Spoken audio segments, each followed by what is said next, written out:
आप सबको जय मसीह की पवित्र बाइबल स्टोरी में आपका स्वागत है। मेरे प्रियो, बाइबल में लिखा है, तुम जीवते को मरे हुओं में क्यों ढूंढती हो? वह यहाँ नहीं परंतु जी उठा है। मैं आज आपको प्रभु यीशु का पूर्ण उत्थान की घटना के विषय में बताऊंगी। वीडियो स्टार्ट करने से पहले आप मेरे चैनल को सब्सक्राइब करना ना भूलें। तो आइए प्रियो, हम वीडियो को स्टार्ट करते हैं।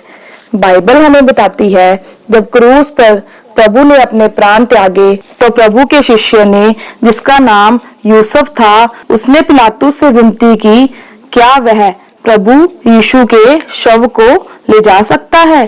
तब पिलातुस ने उसकी विनती सुन ली और वह आकर प्रभु यीशु के शव को ले गया और सुगंध द्रव्य के पास लपेटकर उसे एक नए कब्र में रखा, जिसमें कभी कोई ना रखा गया था। तब शास्त्री और फरीसियों ने पिलातुस से यह कहकर विनती की कि हे महाराज, हमें स्मरण है कि उस भरवाने वाले ने जब वह जीवित था तो कहा था, मैं तीसरे दिन जी उठूंगा। इसीलिए हमें आज्ञा दे कि हम तीसरे दिन तक कब्र की रखवाली करें, कहीं ऐसा ना हो कि उसके चेले यीशु के शव को चुराकर ले जाए और कहने लगे, यीशु मरे हुओं में जी उठा है। तब पिलातुस ने उससे कहा, तुम्हारे पास पहरेदार हैं, अपनी समझ के अनुसार रखवाली करो। तब वे लोग पहरेदारों को साथ ले गए, पत्थर पर मोहर लगाकर कब्र की रखवाली करने लगे। अब हम आगे देखते हैं प्रियो कि सप्ताह के पहले दिन जब मरियम सुगंधित वस्तुओं को लेकर कब्र पर आई, तो जब वह कब्र के पास पहुंची तब कब्र पर से पत्थर को लुढ़का हुआ पाया, क्योंकि एक बड़े भूकंप के साथ प्रभु का एक दूत स्वर्ग से उतरा और उसने पास आकर पत्थर को लुढ़का दिया। उस दूत का रूप बिजली का सा था और वस्त्र पाली के समान उज्जवल थे। उस दूत के भय से कब्र पर पहरा देने वाले पहरेदार घबरा गए और मुर्दा समान हो गए। फिर जब मरियम कब्र के अंदर गई तो अंदर प्रभु यीशु मसीह के शव को ना पाकर चौंक गई, और जब वह प्रभु के शव के बारे में सोच ही रही थी कि शव कहाँ है, उसी समय प्रभु के दो दूत उसके सामने आ खड़े हुए। जब वह डर गई और धरती की तरफ अपना मुंह झुकाए रही, तब उन दूतों ने उनसे कहा कि तुम जीवते को मरे में क्यों ढूंढ रहे हो? वह यहाँ नहीं है परंतु जी उठा है। तब वह तुरंत कब्र से लौट गई और उन 11 को, जो अन्य सब को जो बातें उसके साथ हुई थी, बता दी, परंतु किसी ने उसकी बात का विश्वास नहीं किया। तब पतरस कब्र की ओर दौड़ते हुए गया और क्या देखता है, कब्र में केवल कपड़े पड़े हैं और प्रभु का शव नहीं है। तब वह भी अचंभा करते हुए घर पर चला गया। तब उसी दिन अर्थात पहले दिन ही शाम के समय प्रभु यीशु के चेले एक घर में इकट्ठा थे।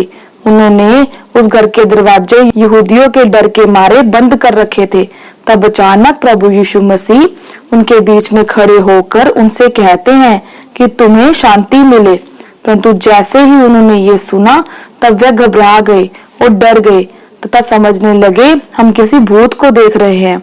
तब प्रभु ने उनसे कहा, क्यों घबराते हो और क्यों संदेह करते हो? आओ मेरे हाथ और पांव को छू कर देखो, मैं वही हूँ कि नहीं, क्योंकि आत्मा की हड्डी और मांस नहीं होता।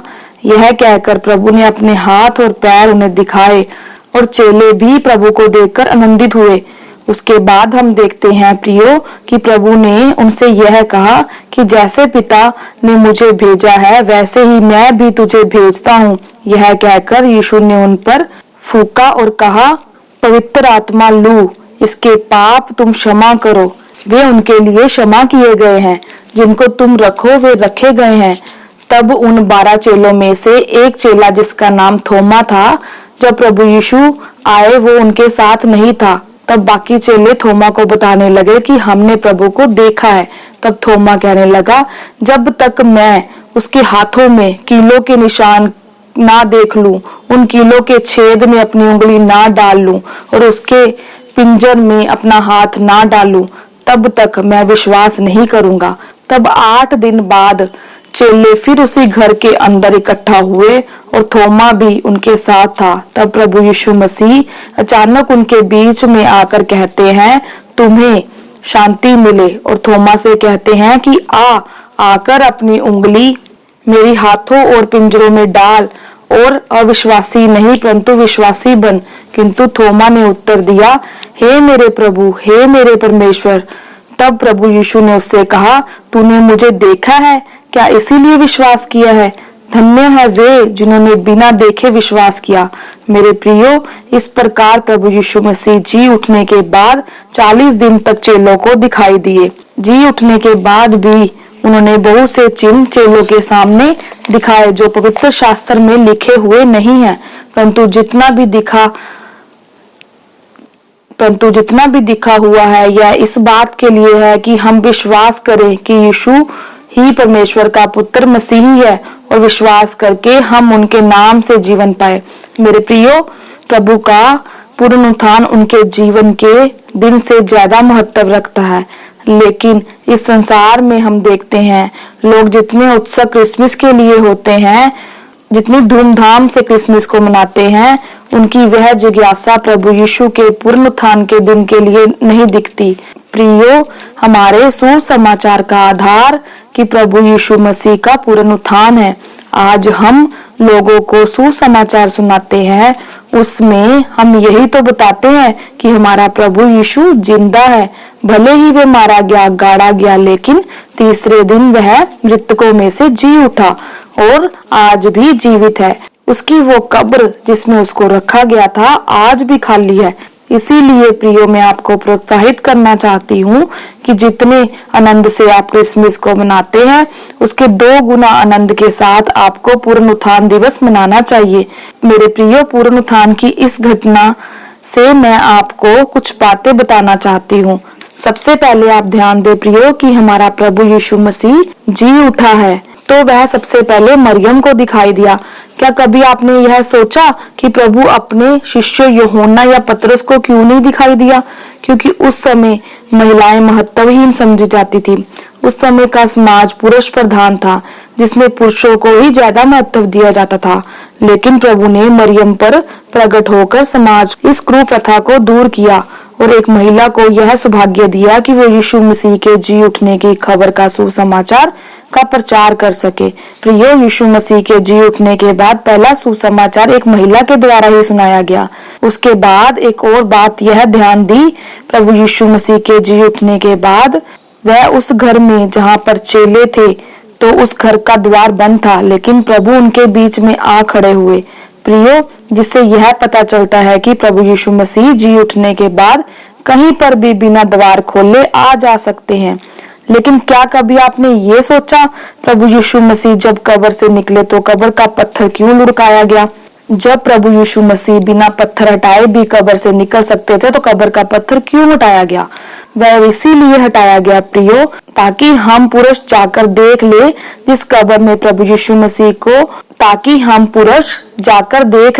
जिस कब्र में प्रभु यीशु मसीह की मृत देह को रखा गया था, वे वहां नहीं है, वह देह सहित जी उठा है।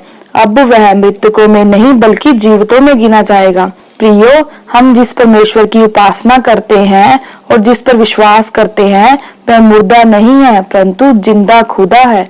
हम ऐसे परमेश्वर पर विश्वास करते हैं जो दिखता भी है, सुनता भी है और बोलता भी है।